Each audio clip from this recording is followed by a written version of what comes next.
Bueno, muchas gracias, John, por la invitación. De verdad que para mí es un placer y un lujo estar aquí con ustedes. Eh, Siempre me interesa mucho el tema que ustedes abordan, que es el tema de la democracia. Este, claro, a mí me toca probablemente en este ciclo algo que a lo mejor es posible que se haya superpuesto con otros de los ponentes, pero para mí me toca más el tema de qué significa descolonizar la democracia. Yo creo que habría que abordar este tema desde varios ángulos. El primer tema que yo creo que hay que discutir es el tema del Estado. La democracia no es un Estado. La democracia es una forma de ejercer autoridad política dentro de un Estado, ¿no? Una forma que asume la participación del pueblo en las decisiones políticas. O sea, y hay mecanismos diversos de cómo esto ocurre. Por tanto, el tema del Estado yo creo que es un tema fundamental. En nuestra América, nosotros tenemos que partir del hecho de que la expansión colonial europea destruyó todas las instituciones de autoridad política, de Estado, etcétera, que encontraron cuando llegaron a las Américas. Es decir, las civilizaciones anteriores que existían de los pueblos originarios, todas fueron destruidas, ¿bien? Y fueron destruidas de manera violenta. Entonces, sobre las cenizas de esas civilizaciones se impuso otra civilización. Entonces, esa imposición colonial de una civilización, que en este caso es la Europa, que la Europa del medievo, ¿no? La Europa feudal, cuando se expande a las Américas, trae consigo una serie de jerarquías de dominación que estaban ya en Europa. En aquel momento en Europa, pues no podemos decir que había democracia, porque los estados europeos tenían unas formas monárquicas, ¿no? Eran estados feudales. Lo que ocurre con la expansión colonial europea es que se transforma el contenido de los estados imperiales que llegan aquí, porque lo primero que ocurre, o una de las cosas que ocurren entre muchas otras, que es fundamental, ¿no? para el mundo que vivimos hoy, es que se creó un mercado mundial capitalista.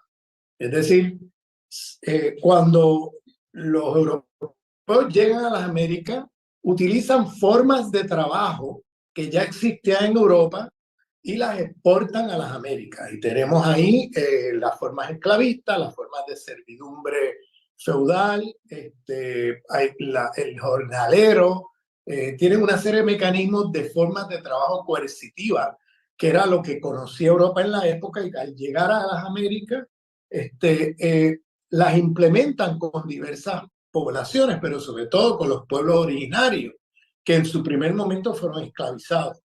Entonces, pero no se trata de que se creó aquí en las Américas un modo de producción feudal o un modo de producción esclavista, porque la lógica que organiza ese proceso de trabajo coercitivo por forma esclavista, por forma de servidumbre, forma de jornalero, etcétera, es a través de la lógica es la venta de mercancías al mercado mundial para obtener una ganancia. Es decir, inmediatamente se impone una lógica capitalista, se crea un mercado mundial capitalista. Entonces, los contenidos, tanto de los estados en Europa como los estados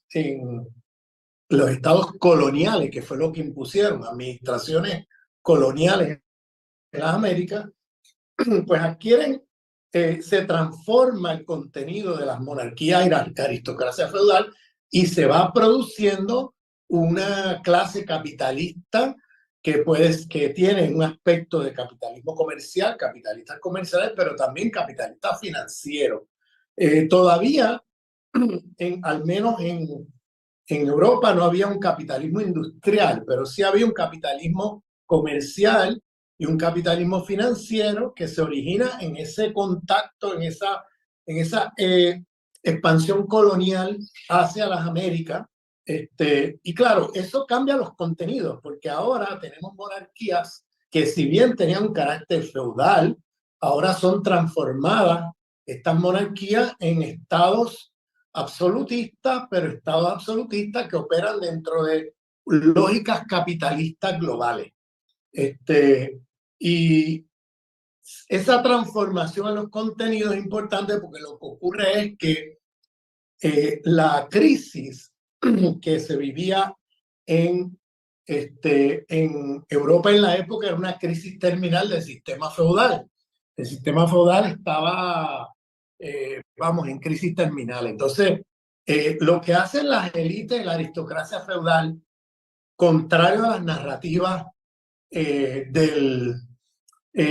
tanto las narrativas marxistas como weberianas en las ciencias sociales, que siempre piensan que la narrativa hegemónica es que el capitalismo se crea a través de la emergencia de una clase comercial en las ciudades europeas que entran en conflicto, en antagonismo con la aristocracia feudal en el campo, y que a través de esa clase capitalista desplazó a la aristocracia feudal del poder y instauran entonces un sistema capitalista en Europa. Esa narrativa es una narrativa muy problemática. Pone el acento en lo que ocurre dentro de las fronteras de Europa y pierde de vista las relaciones globales que se dan entre Europa y el resto del mundo.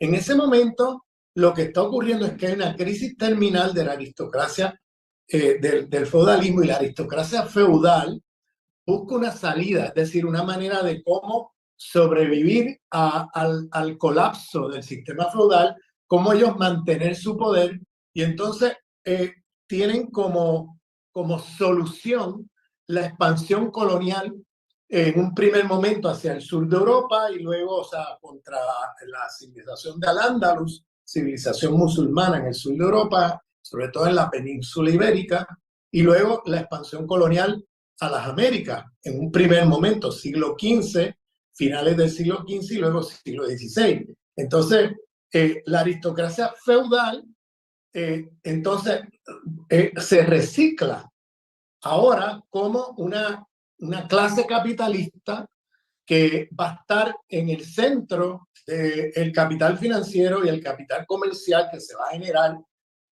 con las administraciones coloniales en las Américas.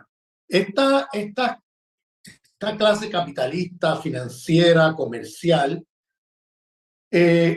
si se fijan, y en esto estoy siguiendo la obra de Wallerstein, la obra de sociología histórica de Wallerstein, si se fijan, son las mismas familias que eran la aristocracia feudal en el siglo XV, se reciclan como la clase capitalista financiera transnacional en el siglo XVI. Son las mismas familias que ahora pasan de ser una aristocracia feudal y se convierten en capitalistas financieros. Entonces, es la manera que encontraron para sobrevivir al colapso y a la crisis terminal del feudalismo en Europa, que fue la expansión colonial y la invención de un nuevo sistema histórico que es el capitalismo global, ¿no? Y entonces,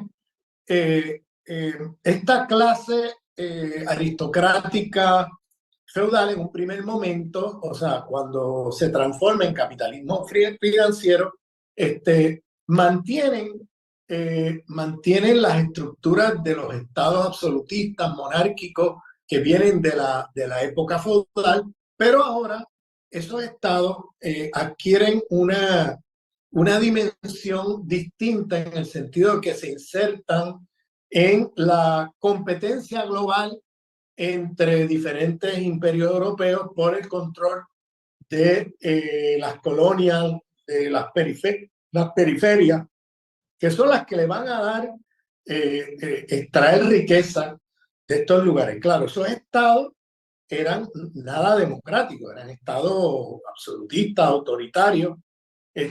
O sea que la formación del capitalismo desde el primer día se dio de forma autoritaria. Ese mito de que el capitalismo trajo democracia al mundo es realmente históricamente una falacia, porque si miras la historia, es lo opuesto. El capitalismo lo que hizo fue imponer formas autoritarias de dominación. Por ejemplo, cuando destruyen las civilizaciones de los pueblos originarios que tenían formas comunitarias, formas comunales de ejercicio del poder, que podríamos decir que son formas de democracia diferentes, ¿no? Comunitarias, comunales, etcétera, o sea, realmente tenemos, en términos de la literatura, lamentablemente, nosotros cuando hablamos de las civilizaciones de los pueblos originarios, las fuentes que se usan son muy problemáticas, porque se está usando la fuente de los misioneros coloniales. Es como si nosotros de aquí a 200 años fuéramos a estudiar la revolución bolivariana y hubieran quemado todas las bibliotecas, porque eso fue lo que hicieron los colonizadores, quemaron todas las bibliotecas de los códices y los quipus de las civilizaciones de los pueblos originarios. Entonces nos quedamos sin fuentes originales con las cuales poder hacer investigación, etcétera, y nos quedamos. Entonces, vamos a suponer que quemaran todos los libros y todas las fuentes de información de Venezuela y de aquí a 200 años fuéramos a entender la revolución bolivariana a partir de lo que dice CNN, ¿no? CNN. Y entonces, claro, vamos a tener una visión totalmente distorsionada de la revolución bolivariana si hacemos eso. Pues eso es lo que pasa continuamente cuando nosotros estamos estudiando las civilizaciones originarias. Estamos leyendo fake news porque son los misioneros del imperio, ¿no? En un primer momento la corona castellana aragonesa, que son los que comienzan la expansión colonial hacia Abya Yala, y estamos leyendo los fake news de esa corona porque lo que estamos leyendo son los cronistas que eran en su inmensa mayoría teólogos de la iglesia que practicaban una teología de dominación, no una teología de liberación, que eran epígonos del imperio de la monarquía castellana, en primer momento, y que estaban escribiendo cosas totalmente, vamos, fake news, que eran unas escrituras a modo para precisamente los poderes fácticos poder justificar muchas de las cosas que hacían. Entonces, por ejemplo, mucha de la violencia se justificaba diciendo que esto eran pueblos salvajes, bárbaros, caníbales, o sea, se inventaron un montón de cosas para poder justificar los métodos violentos que usaron en la conquista. Entonces, esto deja una huella o un vacío muy grande porque tenemos muy poco conocimiento en términos de cómo operaba las relaciones entre el pueblo y sus líderes en Tahuantinsuyo, en Teotihuacán, en diferentes lugares. Ahora apenas a través de trabajo arqueológico, de otras fuentes, se intenta reconstruir esa historia y lo que apunta la cuestión es a que eso eran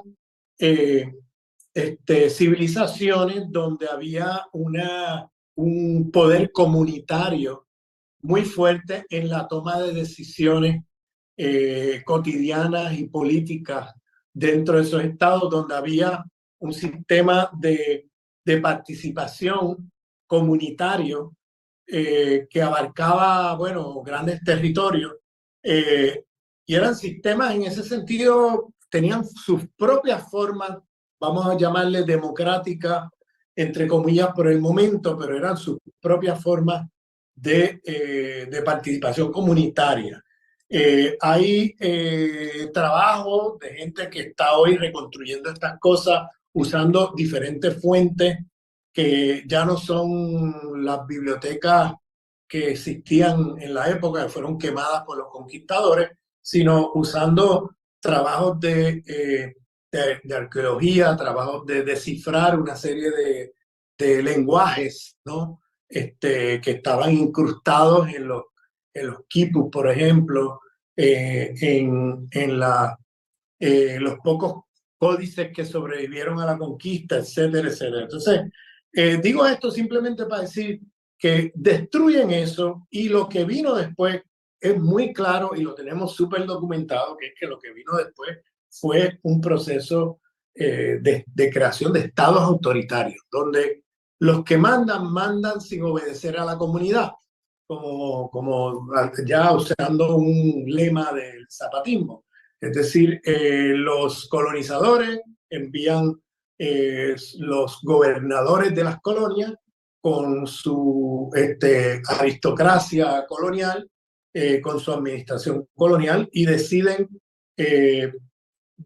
unilateralmente y autoritariamente. En esas estructuras coloniales no hay democracia, no hay consulta democrática. Perdonen que vaya sobre esto, pero es que parte de la ideología dominante es hacernos creer que de alguna manera la democracia y el capitalismo son dos caras de la misma moneda y realmente es lo opuesto. O sea, la democracia y el capitalismo han andado una separada de la otra. Esto va a contracorriente de toda la ideología hegemónica neoliberal y liberal, ¿no? Sobre el tema de la democracia. Entonces, eh, eh, estos estados autoritarios continuaron en nuestro continente, obviamente hasta el siglo XIX, con las revoluciones de independencia.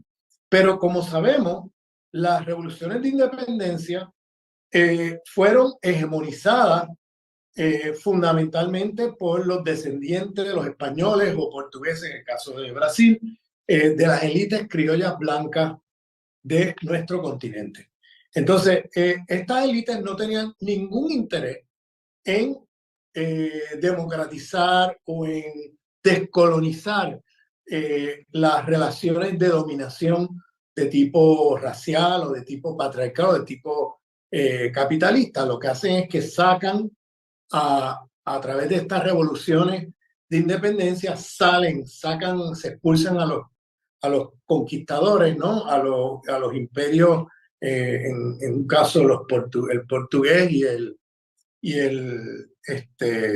español. Claro, el portugués es mucho más complejo, no me voy a meter ahí porque nos desviamos mucho, porque en un momento dado la capital de Portugal estaba en Brasil. Y entonces esto plantea una relación bastante compleja cuando hablamos de Brasil y de la relación entre Portugal como imperio y Brasil. Esto es importante señalarlo y esto tiene muchas consecuencias sobre el desarrollo de Brasil, diferenciado al resto del continente. Pero para volver al tema, realmente lo que ocurre es que los blancos criollos continúan lo que podríamos llamar, usando el término de colonialidad del poder. O sea, el poder siguió siendo colonial, aunque ya el imperio español haya sido expulsado. Tenemos una élite criolla blanca que ahora capitalista, patriarcal, esclavista en muchos sitios, esclavista, porque la emancipación de la esclavitud vino después, décadas después de la independencia. En un primer momento tenemos la esclavitud, sigue siendo una forma de trabajo coercitiva ante los pueblos de origen africano. La servidumbre en las haciendas estaba ahí muy viva, sobre todo en poblaciones de origen indígena o mestizo, Entonces, esta élite criolla blanca manejaba un sistema capitalista, pero un sistema capitalista en muchos sentidos neocolonial. O sea, pasamos del colonialismo español al neocolonialismo británico, porque estas élites entonces se acomodan, de alguna manera se acomodan al nuevo poder hegemónico del siglo XIX, del sistema imperialista occidental, que es Gran Bretaña. Y entonces las élites criollas latinoamericanas se subordinan de alguna manera al poder de los británicos y nuestros países se hacen neocolonias de Gran Bretaña. En algunos lugares esto fue con sudor y sangre, porque como conocemos la guerra que se hizo contra Paraguay, en esa triple alianza que hubo para aplastar a Paraguay, era una guerra que estaba, vamos, bajo órdenes de Londres, para aplastar un espacio como Paraguay que tenía una autonomía política frente a los imperios occidentales, quizás porque en ese momento estaba un poco en el centro, ¿no?, de Latinoamérica, un poco aislado, le permitió tener una autonomía política que el imperio británico no permitía. Entonces ahí vino vamos, el cerco que le hicieron a Paraguay para destruir ese gobierno autónomo y poner allí una oligarquía blanca criolla a servir a los intereses británicos. En todo este momento, hablar de democracia realmente es problemático porque aunque algunos de estos libertadores tenían interés en formalizar un proceso democrático y todo eso, en realidad lo que predominó fue la traición a esa promesa democrática y la continuidad de las relaciones de dominación coloniales ahora bajo el nuevo Estado neocolonial, formalmente independiente, pero en la realidad un Estado neocolonial que sigue estando subordinado en la División Internacional del Trabajo como periferia a un centro metropolitano, pero ahora en lugar de ser España, ahora es Gran Bretaña. Y se exportan, en muchos países se siguió exportando, se siguió teniendo una economía monoexportadora de mercancías dirigidas a los centros metropolitanos, pero en esto ahora bajo dominio de los británicos y ya bajo formalmente estructuras que son formalmente independientes, pero en la realidad y en la práctica neocoloniales, en el sentido de una nueva forma de colonialismo en la cual los centros metropolitanos dominan y explotan a la periferia sin pasar por el control de una administración colonial, sino a través de élites criollas blancas neocoloniales serviles al imperialismo británico. Si recuerdan, una de las cosas que más reprimió y que más impulsó Gran Bretaña en el siglo XIX fue mantener a América Latina como exportador de productos agrarios o mineros y impedir que América Latina se industrializara. ¿Por qué? Porque obviamente Inglaterra era el centro industrial del mundo y no quería competencia. No quería que se desarrollaran o se generaran industrias en la periferia y no quería competencia. Entonces, todo esto para decir que desde la llegada de los colonizadores hasta entrado el siglo XIX, no podemos decir, tenemos que caracterizar ese periodo como un periodo de estados autoritarios, de estados que no tienen como tal un sistema democrático. Luego, en el siglo XIX mismo, se va a dar iniciativas democráticas de democracia liberal, donde la participación va a estar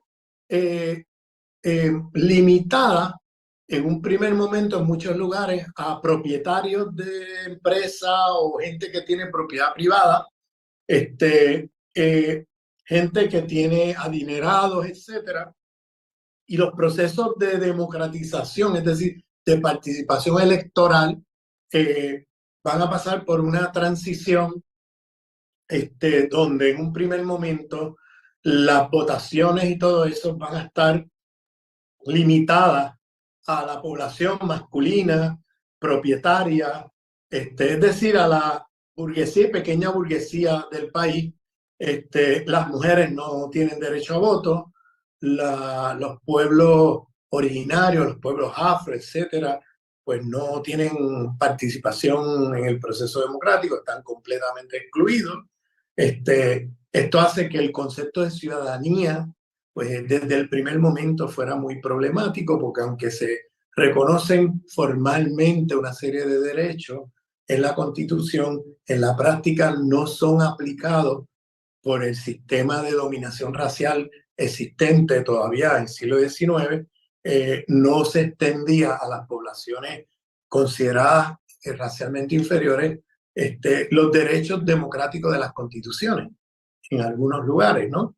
Entonces, digo en algunos lugares porque todavía en muchos lugares los procesos estatales seguían siendo bastante autoritarios, en el sentido de que no había ni siquiera, en muchos lugares, ni siquiera procesos electorales.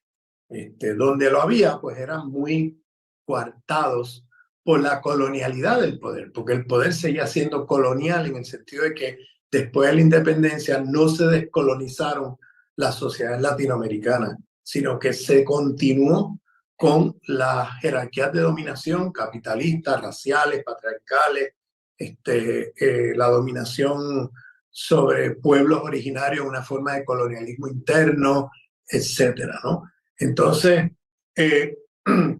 luego, a través de luchas que se fueron dando poco a poco de la clase trabajadora, clases campesinas, etcétera, tenemos un proceso vamos a llamarle así, de democratización, donde se abren espacios de participación a los pueblos, se extiende el derecho a votar más allá de los propietarios criollos blancos, sino que se adquiere derecho a votar por clases trabajadoras. Más adelante, las mujeres ya en el siglo XX obtienen el derecho a votar, etcétera. Y entonces tenemos un proceso de democracia liberal. Democracia liberal, esto de democracia, las democracias siempre tienen apellidos, o sea, no podemos decir la democracia, porque la democracia, hay muchas formas de democracia. O sea, no podemos pensar que hay una sola forma de democracia. Parte de lo que Occidente vende es que la única forma de democracia es la democracia liberal occidental, y que cualquier otra cosa que no sea eso, pues no es democracia. Es un sistema autoritario, es un sistema que no es reconocido como democrático por los poderes hegemónicos.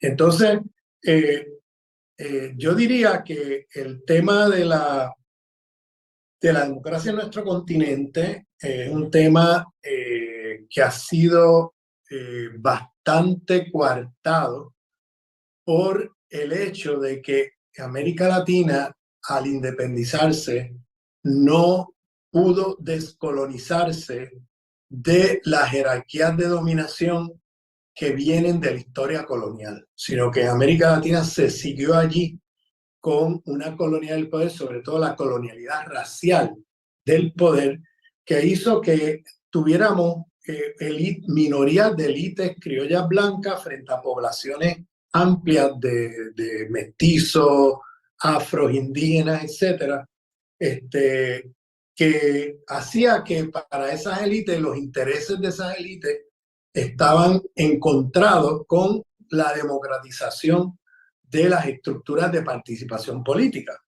Tenemos constituciones que, bueno, pues traicionadas, o sea, porque hubo promesas en los procesos de independencia, de emancipación, que nunca se cumplieron. Sobre todo, tenemos que tener en cuenta que en muchos países las guerras de independencia participaron los mestizos, los afros, los indígenas, pero luego a la hora de los resultados, quien hegemoniza esos procesos son los blancos criollos, y le ponen freno a la capacidad o a la posibilidad de que las nuevas constituciones y los nuevos procesos políticos en los países recientemente independizados pudieran tener una radicalización de los procesos de participación, sino que todo eso fue cortado muy temprano, y estas élites criollas blancas cuyos intereses estaban en las haciendas, en las plantaciones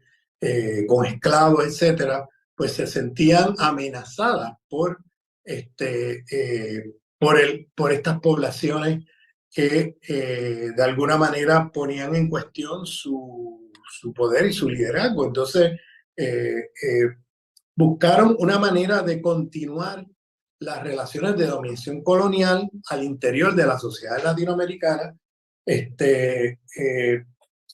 con nuevos métodos, con nuevas formas. Por eso la palabra neocolonialismo, nuevas formas de colonialismo, porque ahora no es la administración colonial de un imperio, sino que ahora es las propias repúblicas independientes latinoamericanas que ahora se subordinan al imperialismo británico como neocolonia, pero que internamente mantienen una colonialidad de las relaciones de dominación que vienen de la historia colonial, que nunca se descolonizaron y que en muchos sentidos tenemos todavía hasta nuestros días muchas de esas estructuras de dominación que vienen de la época colonial. Entonces, una de las cosas de la perspectiva de colonial es ver la articulación entre jerarquía racial y estructuras de clase. Es decir, cómo usualmente en los paradigmas de la economía política se piensa las estructuras de clase y la economía como la determinación en última instancia, ¿no? Y el racismo o el sexismo, otras formas así, son vistas como ideologías. En la concepción de la colonialidad del poder, que está fuertemente influenciada por los marxistas negros y sobre todo la obra de Oliver Cox o la obra de Cedric Robinson, ¿no? Que hablan de capitalismo racial, que dicen que el capitalismo está organizado, que la división misma del trabajo del sistema capitalista está organizada a través de la idea de raza. Es decir, el racismo no es un epifenómeno de la acumulación de capital, sino que el racismo es un principio organizador de la acumulación de capital. Entonces, esto vira a la tortilla, ¿no? Al revés de la literatura tradicional marxista eurocéntrica del siglo XX, porque en esa literatura se pensaba que la economía existía de una manera autónoma de otras formas de dominación y que todas las otras formas de dominación son epifenómenos, superestructuras derivados de la acumulación de capital. Y lo que se está planteando por la literatura, como por ejemplo los marxistas negros, es que hay una que es al revés, que la idea de raza fue un principio organizador de la división del trabajo capitalista desde el primer día. Y si se fijan, el capitalismo se organizó por el colonialismo, no fue al revés, no fue que el colonialismo lo organizó el capitalismo, es que el capitalismo emerge de la expansión colonial. Entonces la expansión colonial impuso jerarquías raciales desde el primer día y la división del trabajo se organizó desde jerarquías raciales y de ahí se hace entonces un mercado capitalista mundial que produce mercancías para vender por una ganancia en el mercado. Entonces, con formas de trabajo coercitivas hacia los pueblos considerados racialmente inferiores. Entonces hay un overlapping, hay una superposición entre raza y clase, de una manera muy diferente a como fue teorizado por el marxismo del siglo XX. Y esto tiene todo que ver con el tema de la democracia, porque esta superposición que se da entre jerarquía racial y clase tiene consecuencias políticas a la hora de pensar la participación política, es decir, y a la hora de pensar también el carácter de los estados. Pues tenemos estados capitalistas periféricos, que no son estados metropolitanos, son periféricos, están subordinados en la División Internacional del Trabajo, pero a su vez neocoloniales, porque son élites al servicio de imperios occidentales. En el siglo XIX los británicos, en el siglo XX el imperio estadounidense. Entonces, y esto pone una serie de estructuras que ponen obstáculos, condicionan las posibilidades democráticas de nuestro país. Por eso en nuestro país hemos visto, a través de nuestros últimos, o sea, desde la independencia para acá, porque claro, la colonia no vamos a contarla, porque la época colonial son, obviamente son estados autoritarios, pero de la independencia hacia acá hemos estado fluctuando entre democracia liberal y dictaduras en muchos lugares, o democracia liberal y estados autoritarios que no necesariamente aparecen como dictadura, pero que pueden tener un sistema de participación liberal democrática, pero lo que decían los brasileros, la democradura, era un concepto que usaban los brasileros para hablar de esas formas donde realmente el carácter de esas democracias está al servicio de las oligarquías neocoloniales de nuestro continente. Y por eso hemos visto tanto problema continuamente, donde quiera que vamos en América Latina, entre la decisión de los pueblos o la voluntad de los pueblos y la voluntad de estas élites criollas. Fíjense lo que está pasando en Guatemala mientras hablamos, ¿no? Hay una pugna y una lucha enorme. Fíjense que impugnaron la candidatura de la historia de Guatemala, creo que puede ser como radiografía de lo que pasa en nuestro continente, porque estamos hablando de oligarquías criollas que viven a espaldas de los pueblos y contra los pueblos. Entonces, en el caso de Guatemala podemos ver claramente cómo ha sido dominado por estas élites criollas blancas desde su fundación, y cómo hubo momentos donde los movimientos populares lograron democratizar el Estado, y luego tenemos golpes de Estado en gran medida en una alianza entre esas élites neocoloniales oligárquicas criollas con el imperialismo norteamericano. Entonces, un golpe de Estado destruyendo los procesos democratizantes que se pudieron generar en Guatemala, sobre todo en el gobierno de Arbenz y la revolución del 44 en Guatemala, que intentó hacer un proceso de democratización social y política. Y luego tenemos la dictadura militar a partir del golpe de Estado del 54. Entonces luego tenemos la transición a la democracia en los años 90, que entonces tenemos una especie de democracia que está condicionada por la oligarquía criolla y Estados Unidos. Obviamente los límites al proceso de democratización son bastante serios. Entonces vimos ahora cómo una candidata, Telma Cabrera, que era del movimiento, un movimiento campesino indígena, Codeca, que junto con otro candidato tenían todas las posibilidades de ganar. Era el movimiento del MLP, ¿no? Y Codeca, y entonces tenían todas las posibilidades de ganar las elecciones, pero a través de una especie de los FEAR los descualificó el Tribunal Electoral para poder participar. Entonces quedaron fuera de la contienda. Entonces viene el candidato Arévalo, que es un candidato, vamos, liberal dentro del sistema, y gana las elecciones, y vimos cómo la oligarquía está impidiendo reconocer el triunfo electoral de Arévalo. Están buscando como subterfugio para impedir que ejerza como presidente del país, a pesar de haber ganado las elecciones. Entonces, eso es un poco un ejemplo que pongo de cosas que han ocurrido. Hay lugares que son excepciones a las reglas, que tienen que ver con procesos revolucionarios que se dieron. Por ejemplo, México. En México hubo la Revolución Mexicana. La Revolución Mexicana en muchos sentidos democratizó socialmente y políticamente el país. Entonces tenemos una trayectoria en México un poco distinta a la que vemos en otras partes del continente, donde no hubo revoluciones,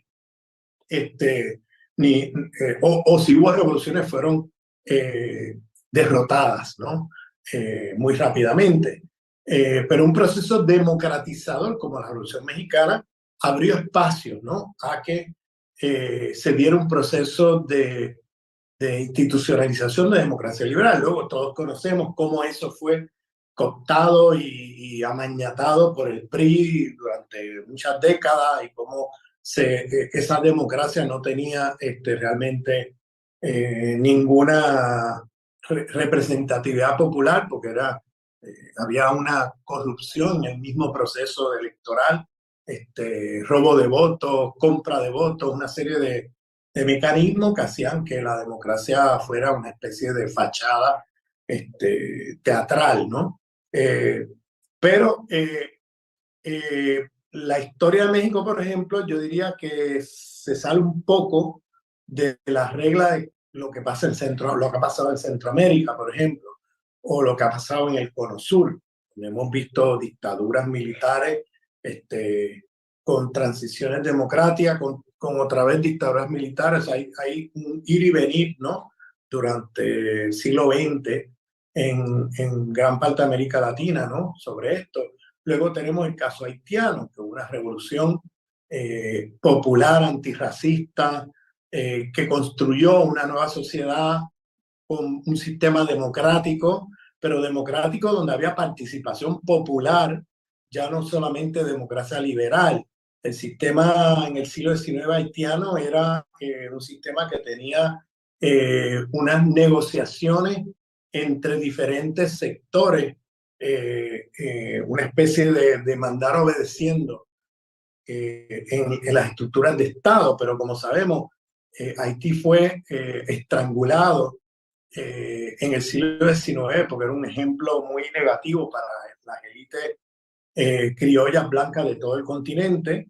Entonces fueron bloqueados comercialmente, fueron estrangulados, y luego tenemos la invasión estadounidense en 1915 y ocupación militar hasta 1934, y luego varias otras invasiones militares que ha tenido Estados Unidos sobre Haití desde entonces, que ha hecho que todo ese proceso democratizador que existía en el siglo XIX haitiano, aún con todos los límites del bloqueo económico y comercial que sufrieron en el siglo XIX, pues ese proceso haya sido destruido en el siglo XX. Entonces, Haití es un país hoy que sufre de precisamente las consecuencias de esas invasiones militares, de esa destrucción de sus procesos políticos, democráticos, del Estado, etc. Tenemos una sociedad que lucha contra un Estado que está controlado por intereses extranjeros, en este caso Estados Unidos, pero también secundariamente Francia, que a pesar de ser el imperio derrotado de la Revolución Haitiana, se buscó la manera de alguna manera volver a tener cierto control sobre Haití, y entonces tenemos, pero principalmente el imperialismo estadounidense está ahí poniendo obstáculos. Entonces, por tanto, el tema de la democracia creo yo que se tiene que insertar en la discusión del Estado, ¿no? El Estado y qué tipo de Estado, y en la discusión social, ¿no? De qué tipo de sociedad se han construido, y desde ahí entonces pensar en qué tipo de participación o de sistema de participación fue puesto allí. Perdóname, se me fue. Dame, pásame un momentito que se me ha ido aquí espérate. Aquí lo tengo, está bien. Es que se me ha ido de momento se me fue ok. Perdonen. Yo creo que ahora estamos. Déjame ver. Sí. Ahora estamos. Perdonen, ahora estamos. Entonces, tenemos varias revoluciones en nuestro continente que ponen sobre la mesa la discusión de las formas de democracia. Esto es importante porque aquí vamos a tener, todo un debate, lo que voy a decir ahora, pero para empezar,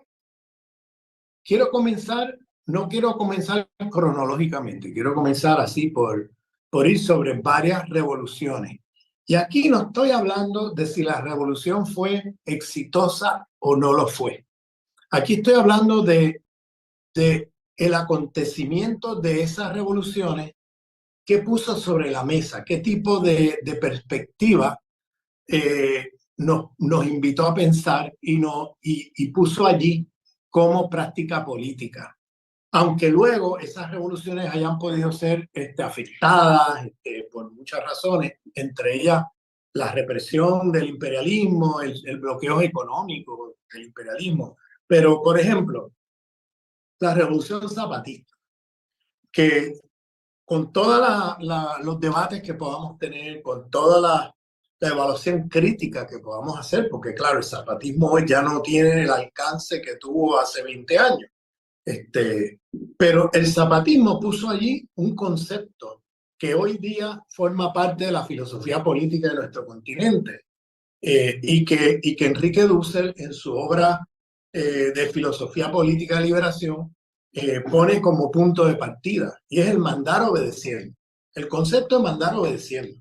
Es decir, el que manda, manda obedeciendo a la comunidad. El que no de la democracia liberal, donde el que manda no obedece y el que obedece no manda.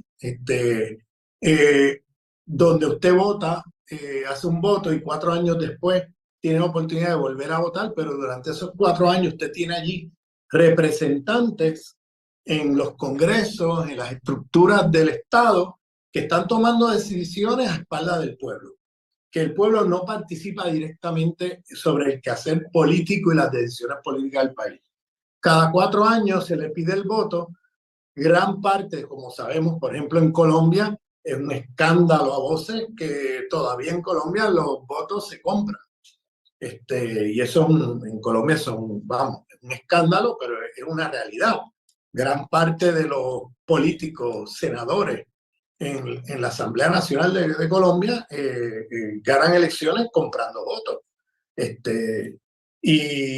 O sea que tenemos una serie de deformaciones muy serias en el proceso de decisión democrática, pero lo que quiero decir es que, por ejemplo, el concepto de mandar obedeciendo es un concepto descolonizado, porque nos plantea una forma de democracia, en este caso de los pueblos originarios, porque ese concepto zapatista está no solamente en los tojolabales, en Chiapas, lo encontramos por diferentes lugares de las Américas. La idea del mandar obedeciendo, la idea de que la comunidad, quien dirige en la comunidad, dirige obedeciendo a la comunidad. Es decir, el que manda, manda obedeciendo a la comunidad. Entonces, quien manda es la comunidad, el pueblo. Y los representantes o los líderes en el momento mandan obedeciendo. Y eso es un concepto de filosofía política, si ustedes miran la filosofía política de liberación de Dussel, muy importante porque nos invita a pensar en una forma de democracia diferente a la democracia occidental, a la democracia liberal, que es la hegemónica de nuestro continente. Y tenemos, por ejemplo, la revolución cubana. La revolución cubana planteó una democratización del agro, por ejemplo, de una reforma agraria radical, donde el campesinado se democratiza el campo. Y la democratización del campo fuera de las manos tanto de la oligarquía rural cubana como también del imperialismo yanqui, que controlaba. Sabemos que las plantaciones y las tierras en Cuba estaban controladas por multinacionales estadounidenses. Entonces, en la Revolución Cubana se pone allí como un principio fundamental el tema de democratizar los aspectos sociales. Y si se acuerdan, la manera como se hacían decisiones en asamblea popular en la Plaza de la Revolución en La Habana, donde se aglomeraban varios millones de personas, y ahí se hacía una especie de asamblea, ¿no? Popular, donde, si se recuerdan, por ejemplo, la segunda declaración de La Habana o donde se aprobaban documentos, se aprobaban, entonces, una forma de democracia que luego, a partir de la historia de la Revolución Cubana y los procesos que vivió, pues luego la manera como se gestionó el proceso democrático fue completamente diferente y fuera de los parámetros de la democracia liberal, pero que en un momento dado, quizás por la dependencia económica y política que en su momento tuvo Cuba de la Unión Soviética, pues de alguna manera se reprodujeron las formas de gestión política que existía en el socialismo del siglo XX, sobre todo el socialismo soviético. Entonces hubo un periodo en Cuba que fue más o menos desde mediados de los 60 como hasta principios de los 90, donde la forma como se gestionó el poder y todo eso era a través de las formas de gestión del socialismo del siglo XX, donde el rol del partido era fundamental, es decir, había un partido único en las sociedades donde las posibilidades de múltiples partidos era limitada, ¿no? Y es una concepción, ¿no? Del socialismo del siglo XX que en muchos sentidos eh, dejó atrás el concepto de comuna que tenía el socialismo de Lenin. El socialismo de Lenin, si ustedes leen el Estado de la Revolución, tenía allí como un aspecto central de la revolución contra el Estado capitalista, era crear una nueva forma de Estado. Es decir, el Estado no puede ser, y era uno de los dilemas que enfrentaba Marx en el siglo XIX, era cómo pensar un Estado que tuviera un carácter distinto al Estado de la burguesía. Es decir, en un momento dado pensaban que había que agarrar el Estado burgués y simplemente tomar el Estado burgués, dejarlo intacto, pero cambiar, en lugar de tener burgueses, tener proletarios, ¿no?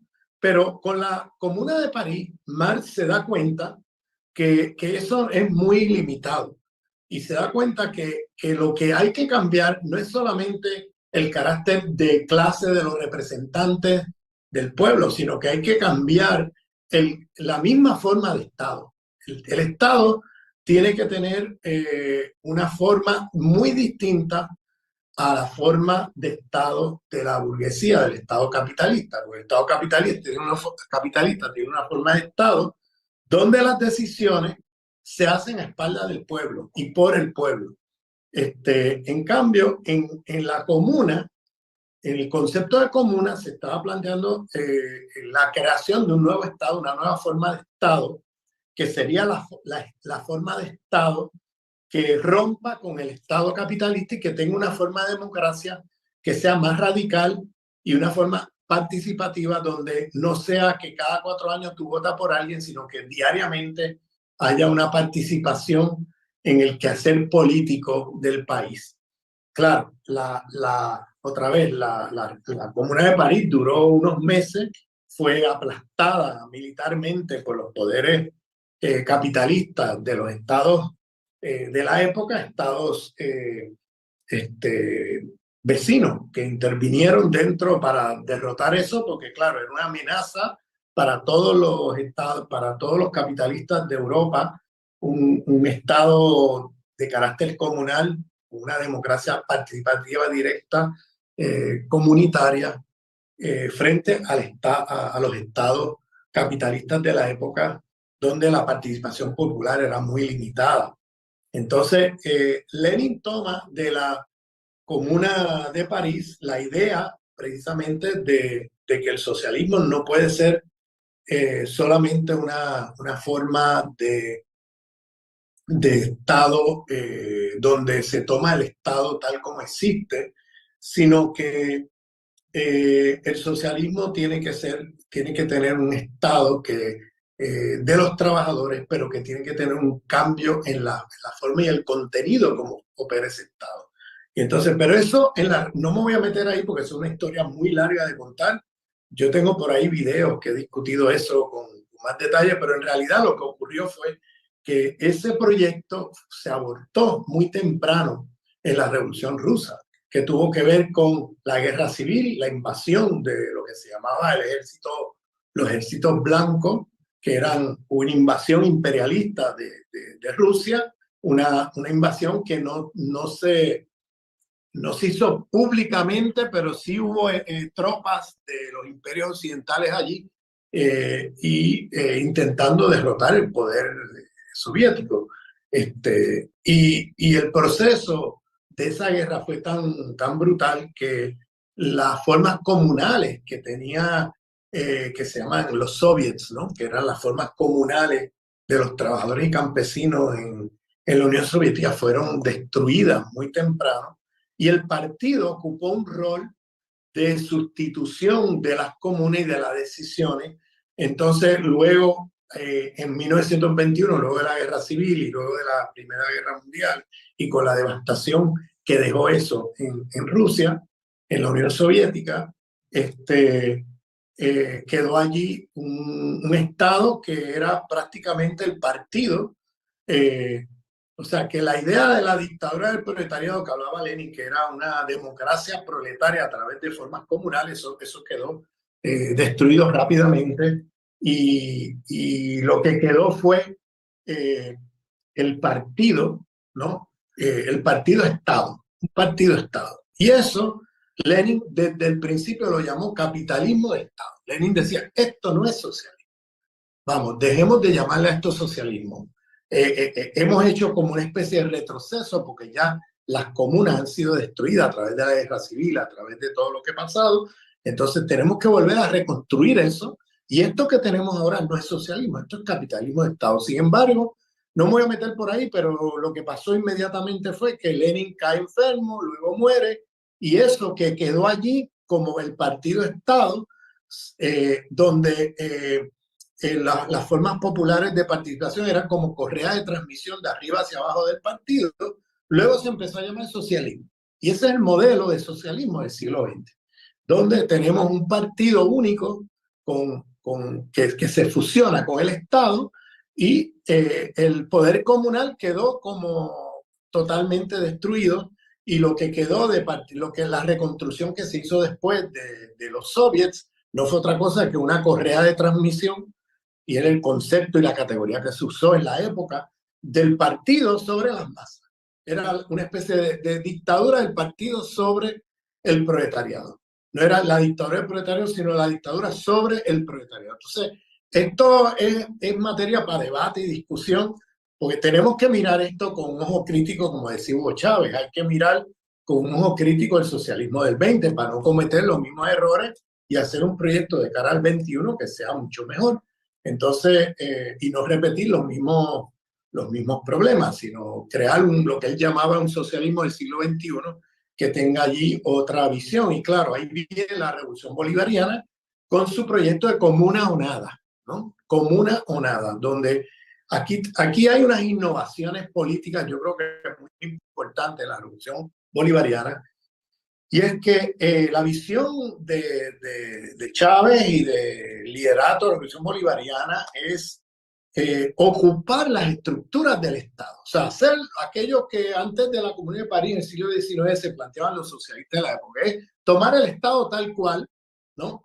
Pero contrario a esa visión, lo que Hugo Chávez plantea es hay que tomar el Estado para interrumpir las políticas de dominación neoliberales, las políticas de dominación de todo tipo, pero al mismo tiempo tenemos que construir por afuera de ese Estado que hemos heredado, un Estado colonial, neocolonial, ¿no? Un Estado moderno de élite criolla, capitalista, que es un Estado, la Cuarta República, un Estado neocolonial, dominado por los Estados Unidos, dominado por el monocultivo de exportación de petrolera, la renta petrolera, un Estado rentista, una sociedad rentista.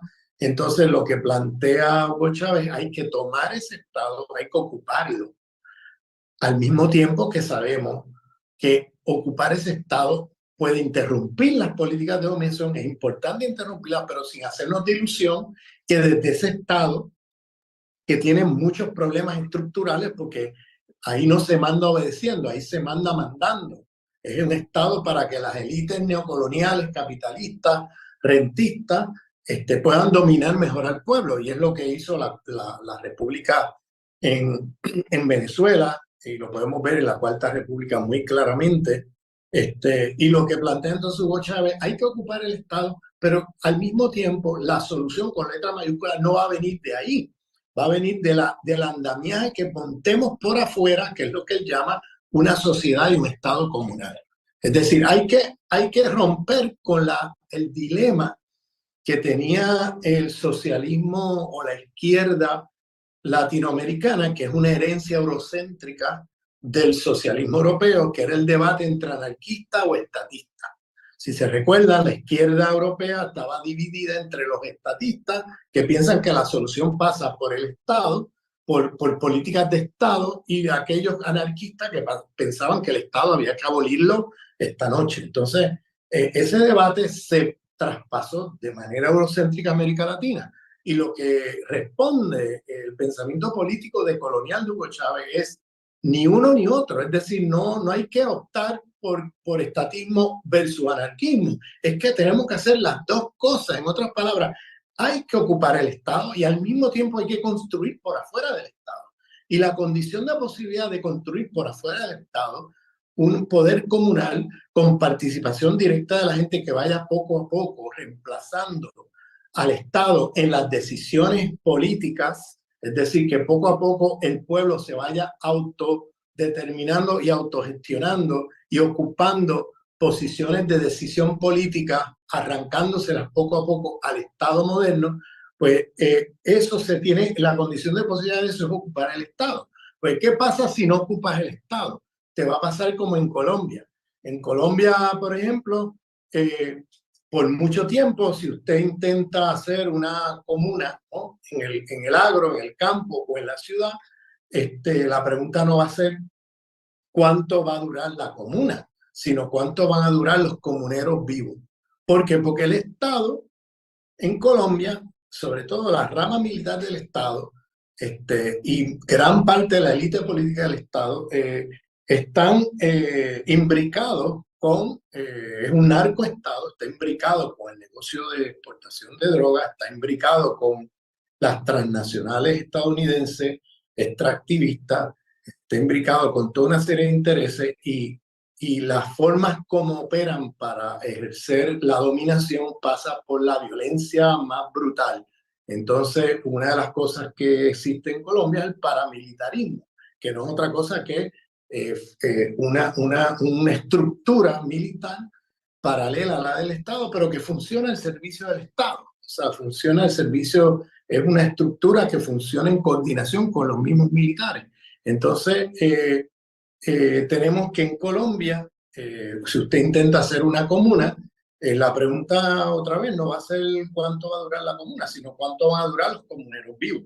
En otras palabras, la condición de posibilidad de poder construir por afuera un poder comunal más allá del Estado moderno neocolonial que hemos heredado con todos sus problemas es ocupar ese Estado e interrumpir las políticas de dominación.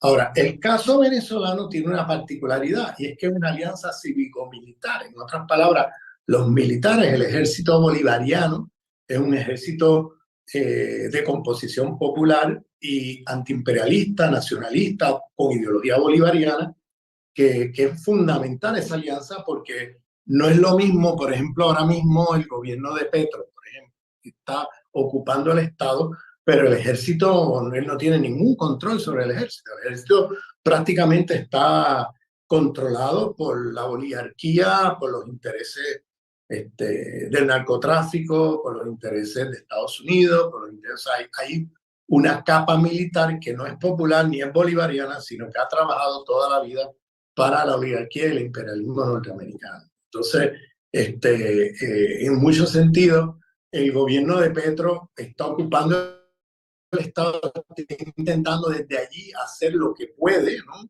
Y está haciendo cosas muy positivas, tanto dentro como fuera de Colombia, o sea, como en la política exterior, quiero decir, de Colombia. Por ejemplo, acaba de expulsar al embajador de Israel del país, o sea, acaba de denunciar, o sea, en la política exterior, pero también en la política interna, ha tenido políticas interesantes, importantes, pero a su vez con unos límites serios, porque el aparato militar del Estado sigue estando en manos de los mismos de siempre. Entonces es una situación difícil, muy difícil, y al mismo tiempo una situación, fíjense cuántas veces intentaron matar a Petro. Petro en varias campañas electorales, hay videos de eso, donde le han disparado al carro y la única razón por la cual él no ha sido herido o asesinado es porque andaba con carros blindados, carros donde las balas no pasan por el cristal. Entonces, pero hay videos, incluso en vivo, de Petro en plena campaña electoral en su carro y un disparo venir y darle al cristal donde él está sentado. Eso hay varios videos de eso, o sea que eso también dice algo sobre el proceso, los procesos democráticos en nuestros países, que a pesar de que al final él gana unas elecciones, al mismo tiempo las posibilidades que tiene de participación popular, etcétera, ahí hay unas restricciones restricciones que tienen que ver con las estructuras de ese Estado y las estructuras de dominación de ese país. Pero esta alianza cívico-militar que se podría quizás reproducir en otros contextos no es algo reproducible en todos los contextos. El ejemplo que pongo de Colombia es uno, el ejemplo de Chile es otro ejemplo, donde el ejército chileno es un ejército de la oligarquía, los hijos de la oligarquía son los generales del ejército y es un ejército que ha estado siempre al servicio de la oligarquía y los intereses del imperialismo estadounidense desde muchas décadas, desde antes del gobierno de Allende. O sea, era una cosa conocida de que ese ejército nunca fue un ejército que tuviera ningún rasgo de sectores populares dentro del mismo, sino que siempre los generales, los oficiales, siempre fueron de la oligarquía y eran lugares de carrera de los hijos de la oligarquía, donde hacían carrera militar. Y entonces menciono esto porque hay una dialéctica entre democratización y el tema del carácter del Estado y de las particularidades de los Estados. Como dije, el caso venezolano es muy interesante porque hay una alianza cívico-militar que crea las condiciones de posibilidad para la generación y la creación del poder comunal. Es decir, si en Venezuela hay comunas y se puede hacer comunas sin que maten a la gente, es porque hay un Estado ocupado por el gobierno bolivariano, pero también porque hay militares bolivarianos que permiten y promueven y apoyan el proceso de comunalización del poder, de comunalización del Estado, entonces, de comunalización de la economía. Entonces, estos son un proyecto político que tiene sus características y que creo que en otros países podemos, guardando, ¿verdad?, los contextos, podemos aprender del mismo y tratar de ver qué de esos procesos pueden ser útiles a los diferentes países, pero siempre mirando las particularidades de cada país, no perdiendo eso de vista, porque no todos los países tienen la posibilidad de hacer algo así como un gobierno cívico-militar como el que existe en Venezuela. En la mayoría de los países eso es muy difícil y probablemente imposible en algunos. Entonces, eso requiere entonces de... Estamos hablando entonces de un momento histórico donde por un lado una decadencia del imperio estadounidense, que ha sido el imperio que por excelencia ha destruido más democracia en América Latina que ninguno otro, o sea, a través de la destrucción por medio de golpes de Estado, por menos de saboteo de las economías, por medio de invasiones militares, etcétera. Y por otro lado, por un lado, ese imperio está en decadencia. Ese imperio tiene en este momento, se juega su vida en América Latina porque ha perdido las guerras del Medio Oriente, en África perdió la guerra comercial con China, ya en Asia ni les cuento, o sea, ha perdido la guerra comercial con China, con India, con poderes emergentes. Entonces, lo único que le queda al imperio estadounidense es América Latina y ha hecho de América Latina una prioridad. Eso lo acaba de hacer la administración Biden hace un año, cuando pasa un documento diciendo que la prioridad de América Latina, de Estados Unidos es América Latina, porque es lo único que les queda. Y si pierden América Latina, el imperio americano tendría los días contados. Entonces, yo creo que en términos de procesos democráticos de cara al futuro, yo creo que vamos a enfrentar momentos difíciles porque Estados Unidos está en una ofensiva en nuestro continente para ganar lo perdido. ¿A qué me refiero? Que Estados Unidos, mientras se entretuvo en las guerras del Medio Oriente eh, y tenía todos los recursos enfocados allá, no es que se hubiera ido a América Latina, siempre ha estado ahí, siempre ha estado presente, organizando golpes de Estado, etcétera, pero Estados Unidos perdió frente a China gran parte de los mercados latinoamericanos, lo ha ido perdiendo. Entonces, Estados Unidos quiere recuperar América Latina y para eso tiene toda una ofensiva orquestada en América Latina a través de jugar a través de intervenciones, golpes de Estado, los FEAR, en alianza con las oligarquías criollas. Tenemos el caso, por ejemplo, de Perú, ¿no? El golpe de Estado en Perú, organizado por una declarada agente de la CIA, que es la señora de la Embajada Americana en Lima, que ha estado al frente de ese golpe de Estado, no detrás, sino al frente de ese golpe de Estado.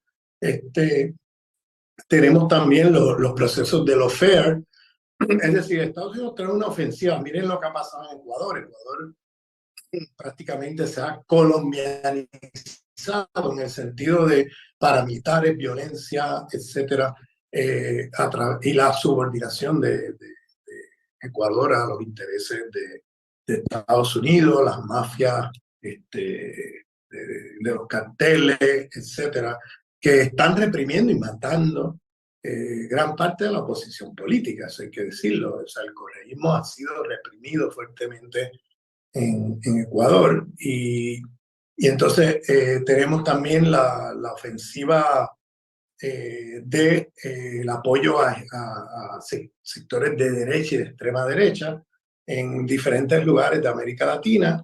O sea que vamos a tener, yo creo que una década, en lo que queda de esta década, yo creo que viene, sobre todo después de las elecciones norteamericanas del año que viene, creo que América Latina va a enfrentar una escalada del imperialismo estadounidense en la región. Una escalada que creo que va a tener, o sea, va a ser violenta, va a ser muy violenta porque Estados Unidos no va a dejar perder el continente así nomás. O sea, no van a dejar que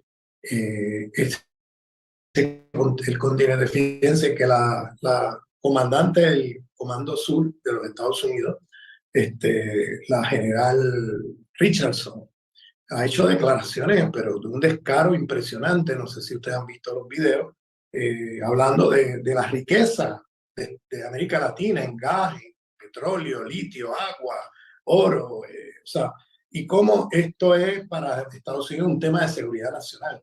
Cómo habla de cómo hay que combatir los gobiernos que entregan esto a China y a Rusia, que son declarados enemigos. Ella los declara como enemigos de Estados Unidos, gobiernos enemigos, y habla de Nicaragua, Cuba, habla de Venezuela, y dice y nombra cada región con los recursos naturales que tiene y lo plantea de una manera descarada como si fuera un tema de propiedad privada de los Estados Unidos, de una manera muy descarada, porque, o sea, sin ninguna consideración a la soberanía de los países y la soberanía de los países con respecto a los recursos en la región, sino habla de eso como si fuera es un tema de seguridad nacional de Estados Unidos y eso es ya algo que Estados Unidos tiene que controlar y no puede estar en manos de más nadie excepto Estados Unidos. Entonces, está la doctrina Monroe, que es una doctrina que ahora a principios de diciembre se cumplen 200 años, pues viva y coleando. O sea, la doctrina Monroe está siendo movilizada continuamente y más recientemente esta señora del Comando Sur lo ha dicho, pero abiertamente, que el continente de América Latina es un continente rico en recursos naturales, litio, esto, aquello, y por tanto esto no puede estar en manos ni de China ni de Rusia, que son enemigos de Estados Unidos, y ahí está la política que se está gestando por parte de Estados Unidos, que en los próximos años yo creo que se va a intensificar una escalada del imperio para recuperar lo perdido en América Latina. Yo creo que Estados Unidos se juega su vida como imperio en América Latina porque ha perdido el resto del mundo. Ya el resto del mundo, Estados Unidos tiene mucho menos poder, mucho menos control económico, político y militar. Y entonces, en ese sentido, se juega su vida, ¿no?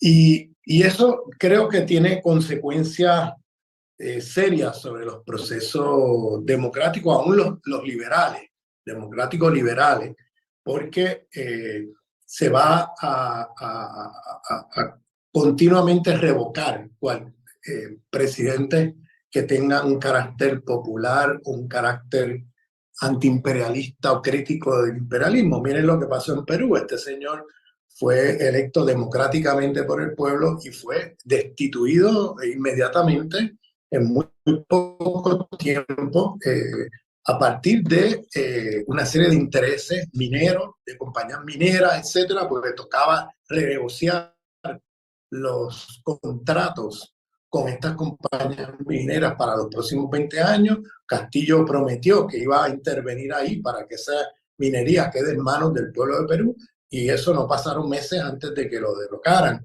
Y otra vez con la embajadora de Estados Unidos al frente de una manera descarada de ese golpe, porque antes, durante y después ha estado ahí dirigiendo las operaciones. Y esta señora es una declarada miembro de la CIA. O sea, esta señora no es cualquier persona o cualquier funcionario del Departamento de Estado que está allí de embajador haciendo relaciones comerciales. Esta señora tiene una carrera en la Agencia de Inteligencia de los Estados Unidos. Y eso lo dijo el mismo Trump cuando la nombró embajadora, lo dijo públicamente, y es algo que ella nunca lo ha escondido. Además viene de una familia de agentes de la CIA, ella no es la única en su familia, pero es una información pública, no es algo que yo estoy aquí sacando de la manga como teoría conspirativa ni nada de eso.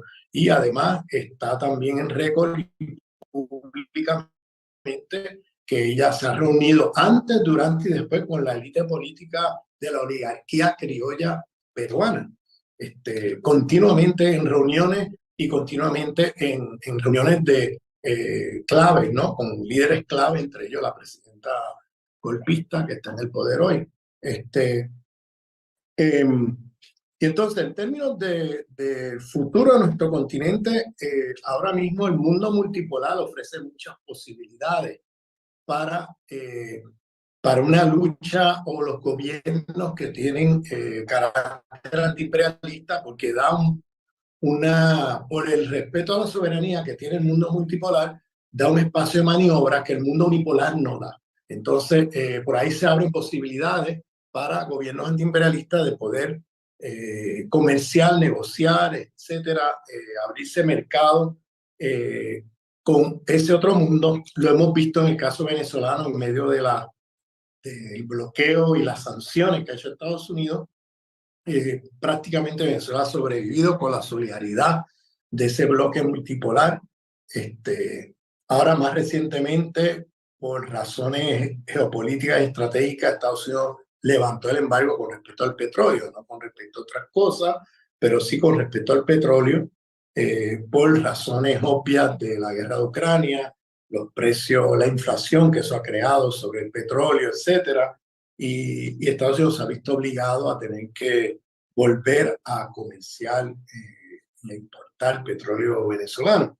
Entonces, pero lo que quiero decir es que nuestro continente va a enfrentar desafíos muy importantes en la próxima década, en estos próximos 10 años, que van a ser definitorios con respecto al futuro de América Latina, pero del mundo también. Y en términos democráticos, creo que vamos a enfrentar, porque Estados Unidos, cuando se ve acorralado, pues acude a jugar sucio, que es lo que estamos viendo en el continente, los FEAR, golpes de Estado, etcétera.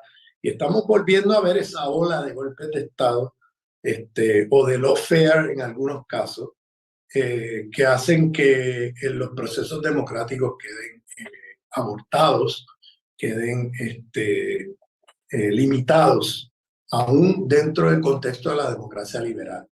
Entonces, en términos de descolonizar esos procesos, necesitamos entonces, en mi opinión, movimientos antiimperialistas populares que establezcan amplias alianzas entre diferentes sectores de la sociedad, que tengan como horizonte la soberanía y la democratización de sus sociedades en términos sociales, pero también en términos políticos. Creo que el antiimperialismo es algo que es central al momento que estamos viviendo. Creo que si no establecemos movimientos antiimperialistas sólidos, creo que ponemos en peligro la soberanía de nuestros pueblos, porque lo que ocurre cuando no tenemos movimientos antiimperialistas sólidos es que oligarquías corruptas neocoloniales terminan de manera parasitaria tomando los estados, los gobiernos y subordinando nuestros países a los intereses de Estados Unidos, como pasó, por ejemplo, en Ecuador. Comparemos el gobierno de Correa y luego la llegada de Lenín Moreno, que lo que hizo fue entregar nuevamente el país al Fondo Monetario, que lo que hizo fue traicionar el movimiento ciudadano y que luego abrió las puertas al blanco criollo capitalista financiero, el banquero Lazo, que en su campaña, no olvidemos que prometió que él dijo claramente que su líder admirado era Álvaro Uribe Vélez. Y fíjense cómo en 4 años ha colombianizado Ecuador, con paramilitares, con narcotráfico, con subordinación a los intereses de Estados Unidos, con bases militares americanas abriéndose en Ecuador, etc. Entonces, estas cosas no podemos, en ese sentido, tenemos que tener movimientos antiimperialistas sólidos y consecuentes en el sentido de continuidad, porque de nada vale ganar las elecciones 2-3 veces y tener un gobierno popular, antiimperialista, que hace reformas importantes, que mejora las condiciones de vida del pueblo, y si ese movimiento no tiene continuidad, no se consolida, no se hace fuerte, como sí ha sido en el caso venezolano, vemos los resultados en Ecuador, que termina regresando otra vez la oligarquía, regresando otra vez el imperio y echando para atrás todo lo que se había conquistado. Entonces, estas cosas hay que poner el ojo en esto, porque, y por eso creo que las demandas de democratización de la sociedad y de la política son centrales para precisamente debilitar esos poderes fácticos, oligárquicos e imperiales, que viven precisamente de procesos de democratura o de pseudodemocráticos controlados desde arriba por las oligarquías o por los FEAR vía la vía constitucional, etcétera, el aparato jurídico del Estado. Y bueno, termino aquí, lo abro a discusión y cualquier, o sea, podemos discutir preguntas o incluso comentarios críticos, ya me dirán. Muchas gracias.